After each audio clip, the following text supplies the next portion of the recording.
Kunyunyizwa kunatokana na nini? Soma katika Waebrania 11:28. Waebrania 11:28 anasema kwa imani akaifanya Pasaka na kule kunyunyiza damu, ili yule mwenye kuangamiza wazaliwa wa kwanza asiwaguse hao. Leo kwa unyunyizo, anayeangamiza, yule ambaye anatafuta kuangamiza, asiwaguse hawa walionyunyizwa.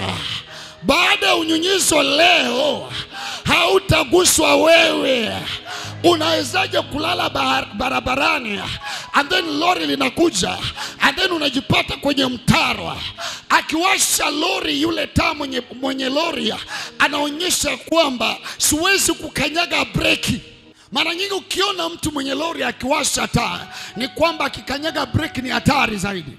So anakuashia ili kukuhatarisha kwamba ni danger, hata mwenyewe hana msaada. Lakini mkono usionekana ukamnyanyua ukamweka mtaroni. Kila atakayenyunyiziwa leo, whether umekuja na picha ya mtoto au yoyote uliyokuja nayo, atakaponyunyiziwa hawataguswa wao. Asiguswe huyo, asiguswe huyo, asiguswe huyo. Waguse wengine lakini asiguswe huyo. I prophesy, hautaguswa wewe.